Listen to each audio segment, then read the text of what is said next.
Olá, pessoal. Vamos mais uma vez para mais uma aula remota de direito de família e hoje nós vamos falar sobre união estável. A união estável é a convivência onde não é adultério e nem incesto. Como assim? Onde eu não estou traindo o meu companheiro, tá? De alguma forma, e também nem estou tendo relação com alguém da minha família por parte consanguínea, que seria o incesto. Essa relação, ela pode ser tanto embaixo do mesmo teto ou não, tá? Só é importante relatar que ela é uma convivência entre duas pessoas de forma pública, contínua, duradoura ou com um único objetivo: a constituição familiar, a constituição da família. A união estável, ela ganhou proteção legal na Constituição Federal, no artigo 226, parágrafo 3º. Vamos ler o artigo 226 da Constituição Federal, parágrafo 3º. A família, base da sociedade, tem especial proteção do Estado. Parágrafo 3º. Para efeito da proteção do Estado, é reconhecida a união estável entre o homem e a mulher como entidade familiar, devendo a lei facilitar sua conversão em casamento. Portanto, aquilo que era união de fato, com a Constituição Federal de 1988, no artigo 226, parágrafo 3º, virou união de direito. Não se admite as discriminações que faziam anteriormente, antes da Constituição Federal, as discriminações que nós já relatamos em sala, que inclusive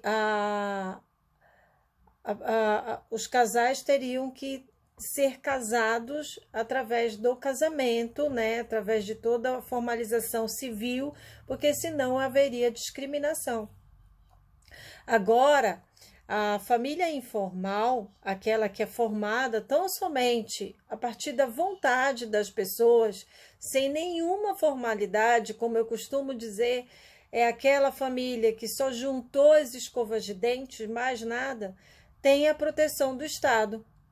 E as pessoas que estão envolvidas nessa união estável, elas ganham um novo estado, que seria o status de companheiro e ou companheira, né? Então, quer dizer que além de solteiro, casado, viúvo ou divorciado, também temos o status de companheiro ou estado de companheiro ou companheira. Bom, depois que a Constituição Federal de 1988 ela foi reconhecida a união estável, essa matéria foi regulamentada em duas leis ordinárias. A Lei 8.971, de 1994, e a Lei 9.278, de 1996. Ambas as leis parcialmente derrogadas pelo Código Civil de 2002, que veio disciplinar a matéria, ainda que veio meio que timidamente, né, nos artigos 1694 e 1723 a 1727. Bom, para obter a união estável, é necessário alguns requisitos legais, né? E, segundo pode-se depreender do que estipula a Constituição Federal e o Código Civil, os requisitos são: primeiro, a união afetiva entre duas pessoas. Gente, essa é uma característica fundamental, ela tem muita importância, pois deve haver a demonstração de carinho, amor e afeto entre as pessoas que estão envolvidas na união estável, pois esse é um elemento que marca na instituição desse tipo de família. A lei procura proteger exatamente as relações nascidas do afeto. Lembrem-se do princípio da afetividade, que é o princípio mais importante do direito de família. Outro requisito que é estipulado pela Constituição Federal e pelo Código Civil é a convivência pública. A convivência é chamada em latim, morius shorio, ou seja, a convivência é entre duas pessoas que se apresentam em público como se o casado fosse. Quer dizer, a publicidade do relacionamento é também um elemento muito importante para caracterizar a união estável. O relacionamento, ele não pode ser às escondidas em segredos, até porque se for em segredo, eu não tenho ato público, e aí eu vou fugir um pouquinho do Código Civil e da Constituição Federal. O outro requisito é a convivência contínua e duradoura. Também não pode ser uma coisa esporádica, ou encontros ocasionais, né? Isso não caracteriza a união estável. Embora a lei não exija um prazo mínimo, um tempo determinado para configurar a união estável, ao exigir que a união estável seja contínua e duradoura, acaba por impor um certo lapso de tempo, tá? Que, frente ao caso concreto ou bom senso, ditará qual seja esse lapso de tempo, né? Então, quer dizer, se uma união estável só se pode depreender que ela para ser estável, tem que ser contínua e tem que ser duradoura. O nome está falando, união estável. Pois, se caso contrário, estaremos diante dos encontros ocasionais, desculpem, errei, né? Que no máximo pode ser configurado um namoro, quando eu falo de encontros ocasionais. O nome está falando união estável. Ser união estável é uma relação contínua e duradoura. Então, em tese, a lei exige um prazo mínimo para o reconhecimento. A lei não exige um prazo mínimo para o reconhecimento da união estável. Mas, ao exigir como requisito que ela seja contínua e duradoura, ela acaba por exigir um prazo, porque nenhuma união pode ser contínua e duradoura se não for por um tempo prolongado, né? O nome está falando, união estável, contínua e duradoura, então eu tenho um tempo aí que ela já vem se firmando, tá? O outro requisito é a intenção de constituir família. O objetivo da entidade familiar é a construção familiar, é a construção de uma família, que se pode provar de forma objetiva. Como que eu vou provar isso aí? Através da residência única do casal, ou seja, eles moram embaixo do mesmo teto, a existência de filhos que foram concebidos dessa união, cartão de crédito, contas bancárias em conjunto, convite de amigos para festas em conjuntos, datas festivas que o casal se encontra. Bom, o que vale ressaltar é que não é requisito legal indispensável que o casal resida no mesmo lugar. Como eu falei ainda agora, a união estável, um dos requisitos não é permanecer embaixo do mesmo teto. Lógico que se residirem na mesma morada ou na mesma residência, vai ajudar a caracterizar a relação como uma entidade familiar. Outro requisito é a inexistência de impedimento para o casamento. Esse é um dado muito importante, porque se houver algum impedimento ao casamento, aí estaremos diante de um concubinato. Aí a gente vai olhar o artigo 1727 do Código Civil. Vamos lá. Artigo 1727 do Código Civil.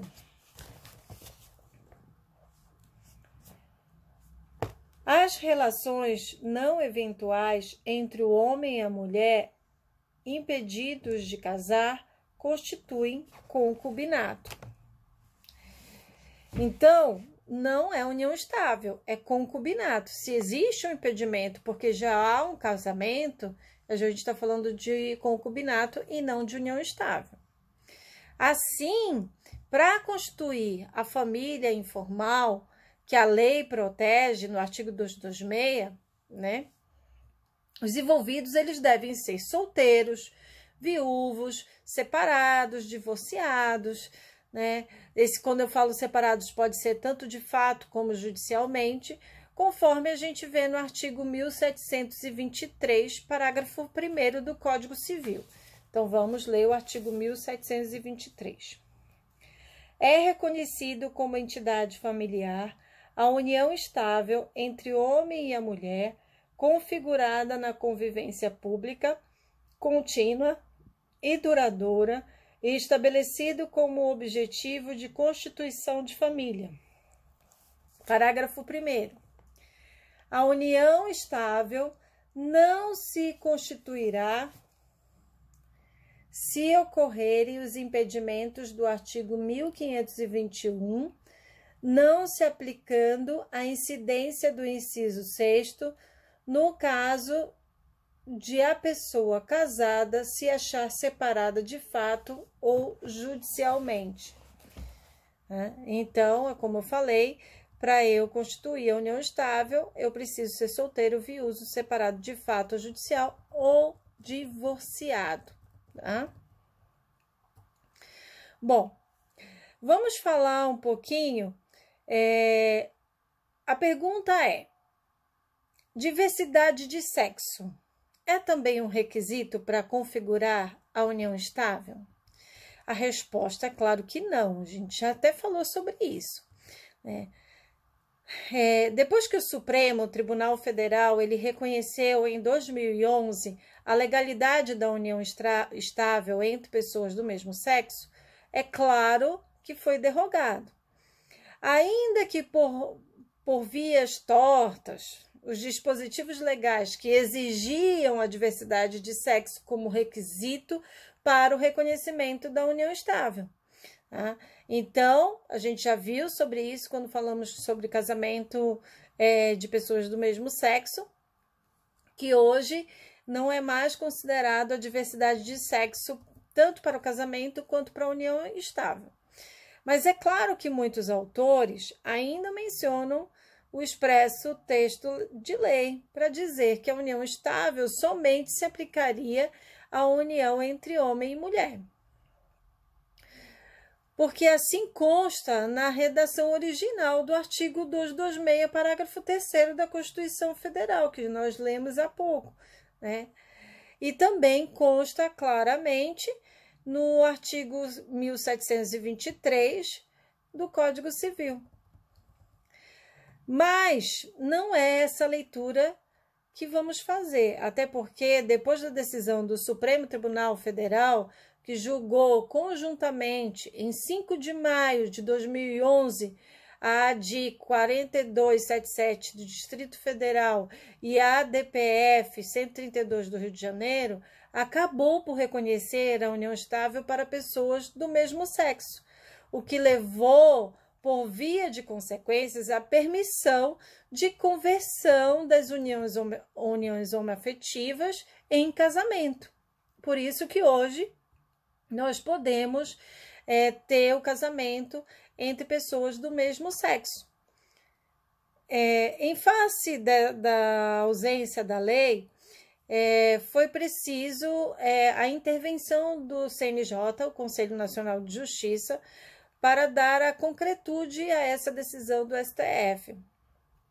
Assim, então, foi editada a Resolução 175 de 14 de maio de 2013, que regulamentou o casamento entre pessoas no mesmo sexo, tanto por habilitação direta quanto por conversão de união estável. Essa resolução, ela determina expressamente: é vedado às autoridades competentes a recusa de habilitação, celebração de casamento civil ou conversão de união estável em casamento entre pessoas do mesmo sexo. Então, é proibido, completamente proibido. É isso que fala essa resolução do CNJ. Então, conforme já deixou assentado o STJ, a legislação que regula a união estável, ela deve ser interpretada de forma expansiva e igualitária, porque permite as uniões homoafetivas tenham o mesmo regime jurídico protetivo que foi conferido para os casais heterossexuais. Traz a efetividade e concreção aos princípios da dignidade da pessoa humana, da não discriminação, igualdade, liberdade, solidariedade, autodeterminação, proteção das minorias, busca da felicidade e ao direito fundamental e personalíssimo à orientação sexual. Então, está mais que amparado. A igualdade e o tratamento isonômico supõe o direito a ser diferente, o direito à autoafirmação e à proteção de vida independente de tradições e ortodoxas, sendo o alicerce jurídico para a estruturação do direito à orientação sexual como direito personalíssimo, atribuído inseparavelmente, incontestavelmente, da pessoa humana. Em resumo, o direito à igualdade somente se realiza com plenitude se for garantido o direito à diferença. Então, aqui, o direito à igualdade, ele está completamente embutido nessa questão, né? Que é um direito tanto dos casais homossexuais como dos casais heterossexuais. Essa questão é um dever, é um direito, então eles conseguiram através da isonomia, tá? Bom, vamos tratar agora qual é a diferença entre união estável e concubinato. Bom, existem várias críticas a respeito, né? Mas vamos considerar que a união estável e o concubinato são dois institutos diferentes. Bom, essa distinção, ela parece clara se formos analisar o Código Civil e também a Constituição Federal. O Código Civil verifica-se que o legislador ele definiu o concubinato como sendo as relações não eventuais, logo são relações permanentes entre pessoas impedidas de casar. Aliás, este artigo ele foi inserido no final do título que regula a união estável, que é o artigo 1727, que lemos há pouco. Bom, dependendo-se do texto legal, que a união estável seria a relação lícita entre pessoas que vivem como se fossem casados, e apenas não se casaram por uma opção particular ou por algum impedimento momentâneo, ressaltando que o concubinato seria as relações entre pessoas impedidas de se casarem por ilícita esta relação. Essa relação é ilícita, elas não podem se casar por algum impedimento que tem previsão na lei, né? Não pode ser considerado concubinato a relação de pessoas que são separadas de fato ou separadas judicialmente. Até porque, embora essas pessoas elas estejam impedidas momentaneamente de contrair novo casamento, basta formalizar a separação através do divórcio, para se definirem como livres dos impedimentos previstos previsto no Código Civil, né? Porque pessoa casada não pode casar, a não ser que seja divorciada. O próprio Código Civil, ele expressa essa ressalva no parágrafo 1º do artigo 1723. Vamos ver. Artigo 1723, parágrafo 1º. A união estável não se constituirá se ocorrerem os impedimentos do artigo 1521, não se aplicando a incidência do inciso 6º, no caso de a pessoa casada se achar separada de fato ou judicialmente. É o que lemos há pouco, tá? Bom, se tivéssemos que definir o concubinato, diríamos que são aquelas uniões que, em última análise, significaria aquela expressão mancebia, ou companhia de cama sem aprovação legal, né? Poderíamos ainda dividir o concubinato em adultério, que é a pessoa casada ou que vive em união estável, que mantém um relacionamento paralelo com outra pessoa. E também incestuoso, que é a união entre os parentes próximos, como, por exemplo, o relacionamento entre o pai e a filha, que são impedidos de casar. Bom, vamos fazer uma observação que o concubinato ele não pode ser considerado como uma entidade familiar. E a solução dos problemas decorrentes deste tipo de relação se envolve aplicando-se as regras do direito das obrigações, já que é considerado como uma espécie de sociedade de fato entre pessoas. Atenção! Em situações muito particulares, o judiciário ele tem reconhecido como união estável situações que se encaixaria como concubinato. Como, por exemplo, houve uma decisão de um juiz, que eu não vou mencionar qual é o nome, que reconheceu a coexistência de duas relações afetivas paralelas, casamento e união estável. Ocorre que essa situação era peculiar, pois o sujeito ele manteve um relacionamento extraconjugal por 29 anos e também tiveram filhos. Fato esse que foi aceito por ambas as mulheres. Então, tem que ter muito cuidado, porque vai depender muito do juiz, tá? Bom, dissolução da união estável. Assim como na Constituição Federal, no Código Civil também, né? A dissolução da união estável, ela não se exige nenhuma formalidade e normalmente se opera pelos seguintes modos, diferentes.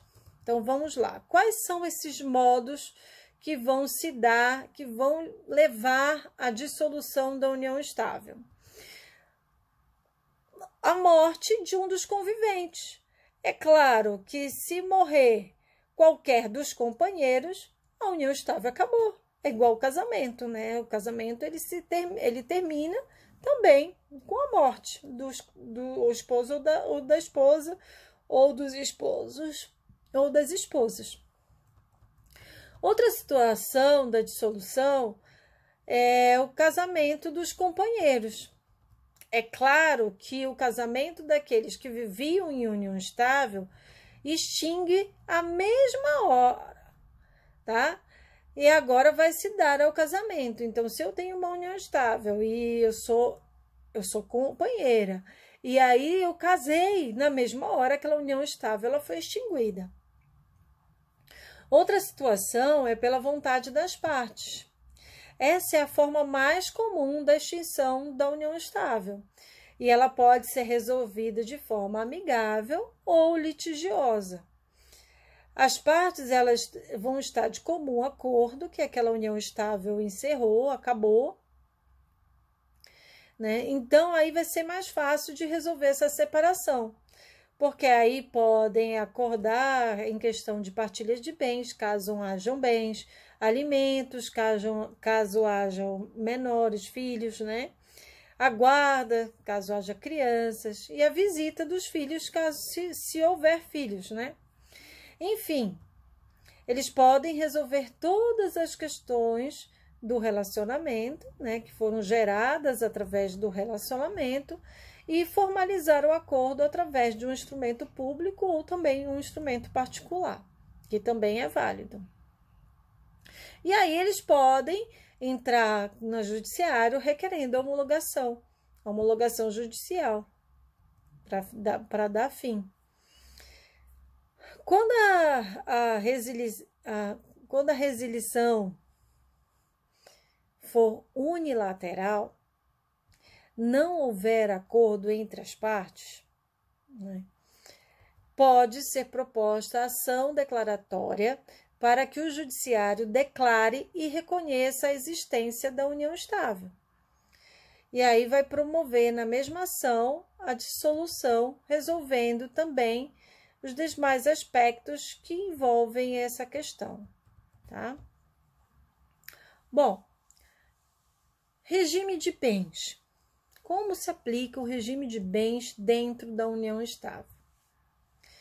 É evidente que a dissolução da união estável ela gera diversas consequências jurídicas. E dentre essas consequências, faz surgir o dever de alimentos recíproco e para os filhos, bem como também a guarda, a visitação dos filhos e, além de tudo, a partilha dos bens, seja nas condições que a lei estabelece, seja nas condições previamente estipuladas pelas partes em contrato. Bom, o regime de bens, como vimos, né, aqui na união estável, ele é similar ao do casamento, né, como uma união parcial de bens.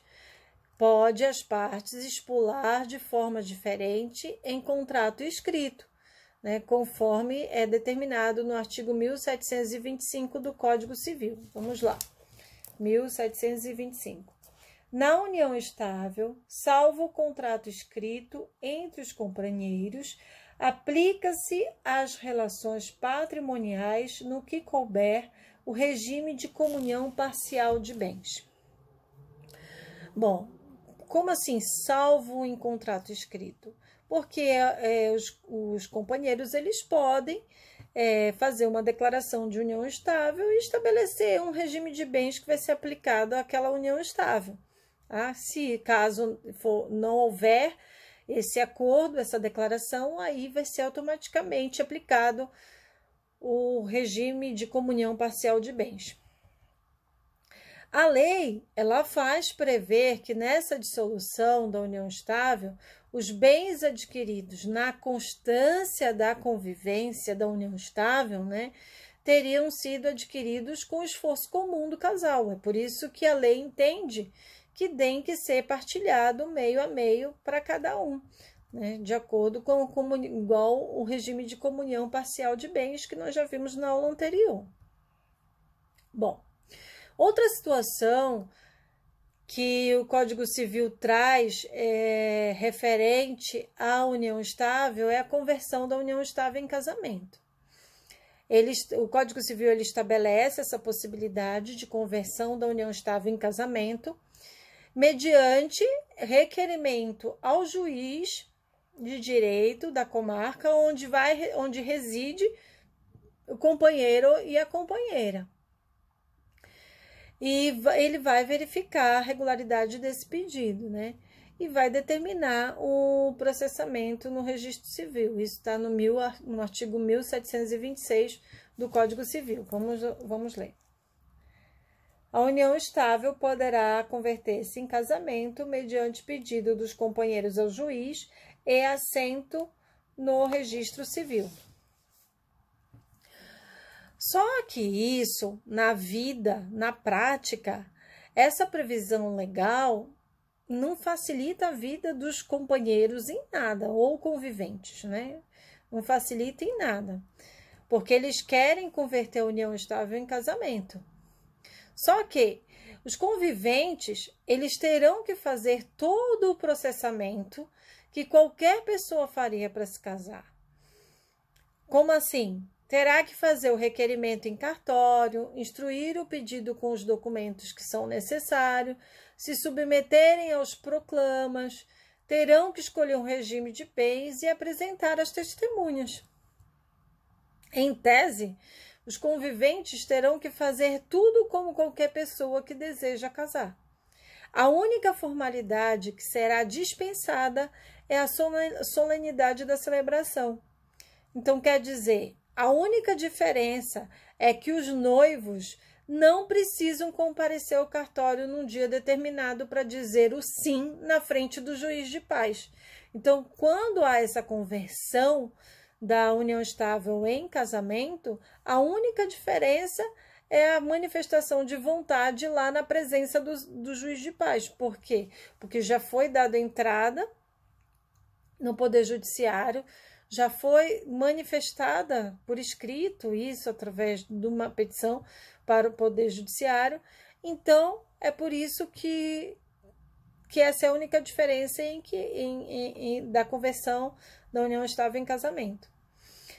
Outra diferença é que, havendo essa conversão da união estável em casamento, vai ser considerado a partir da data em que eu estou alegando que houve a união estável que o juiz reconheceu, né? Então, se eu for casar direto, que é muito mais fácil, na verdade, só que vai ser considerado a partir da data da celebração do casamento. Então, essa também é outra diferença, tá?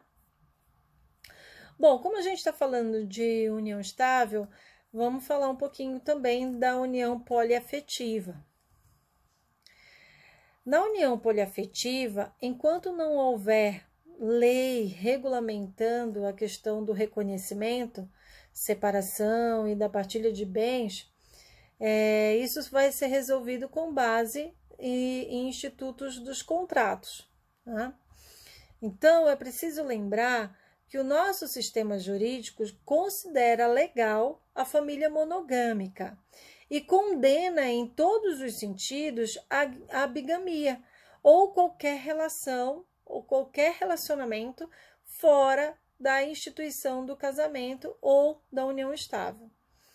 Então, quer dizer, não há como regra o reconhecimento de duas entidades familiares simultâneas, tendo em vista que o nosso sistema jurídico é regido pelo princípio da monogamia. No direito de família, tudo tem evoluído de uma forma revolucionária. Na ausência de leis, o judiciário ele tem legislado sobre questões mais intrínsecas. A gente menciona, inclusive, a decisão do Supremo Tribunal Federal que reconhece a união estável entre pessoas do mesmo sexo, que, como consequência, tem o casamento homoafetivo, que é regulamentado pela Resolução 175, de 14 de maio de 2013, aprovada durante a sessão do plenário do Conselho Nacional de Justiça. Então, quer dizer, hoje há uma lacuna legislativa quando as soluções jurídicas para as questões que envolvem as uniões poliafetivas. Nas questões que envolvem o reconhecimento, dissolução e partilha de bens. Embora o nosso ver devesse ser utilizado as regras dos contratos, porque o judiciário utilizará as regras atinentes à união estável, por analogia, né?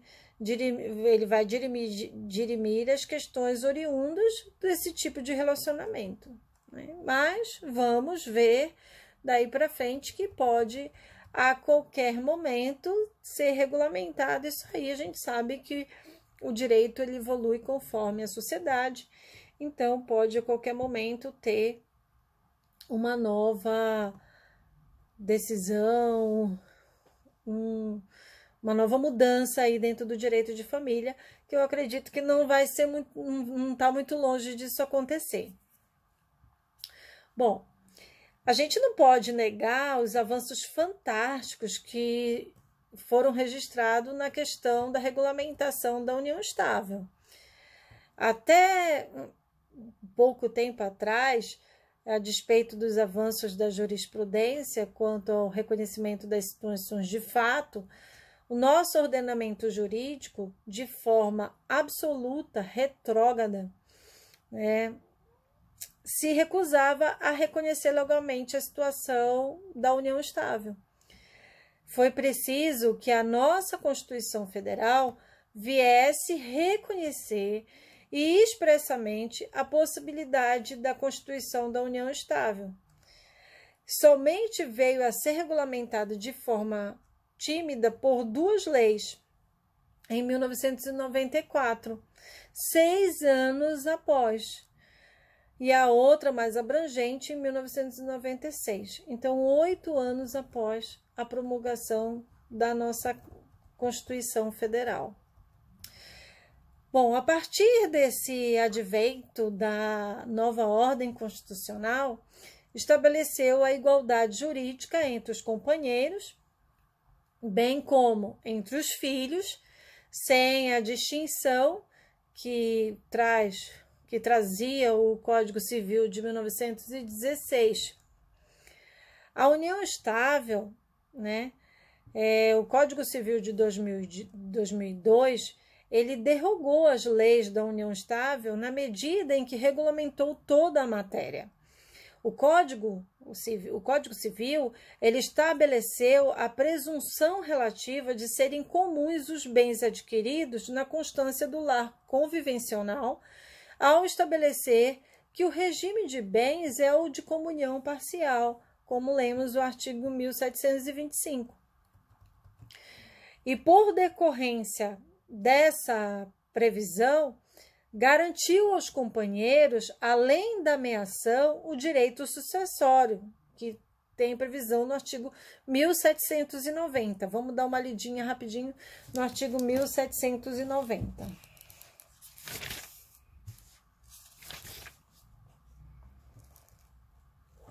A companheira ou companheiro participará da sucessão do outro, quanto aos bens adquiridos onerosamente na vigência da união estável, nas condições seguintes.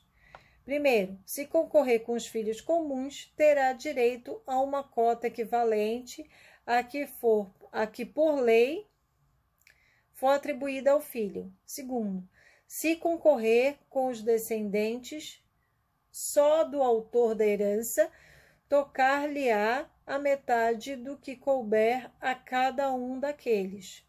Terceiro, se concorrer com outros parentes sucessíveis, terá direito a 1/3 da herança. Quarto, não havendo parentes sucessíveis, terá direito à totalidade da herança. Bom, da mesma forma, ela equiparou os conviventes ao status de parentes, garantindo o direito à assistência alimentar, desde que deles venham a necessitar. E isso tem previsão lá no artigo 1694. Vamos ao 1694. Podem os parentes, os cônjuges ou companheiros pedir uns aos outros os alimentos de que necessitem para viver de modo compatível com sua condição social, inclusive para atender às necessidades de sua educação. Observe-se que o código ele fala em cônjuges ou companheiros, então ele está abrangendo aí, ele está incluindo os companheiros à união estável. Bom, além de remeter às soluções dos conflitos para todas as varas de família, E é assegurado também nos processos de união estável o segredo de justiça. O Código Civil, ele impôs também o dever de lealdade entre os companheiros, o respeito e assistência, e de guarda, sustento e educação dos filhos, artigo 1724 do Código Civil. Vamos lá. As relações pessoais entre os companheiros obedecerão os deveres de lealdade, respeito e assistência e de guarda, sustento e educação dos filhos. Observem que o Código Civil, ele meio que regulamentou tudo referente à união estável. Então, automaticamente, as leis que foram criadas para a união estável, elas foram substituídas pelo Código Civil, tá? Bom, hoje vamos ficar por aqui e até a próxima aula. Tchau!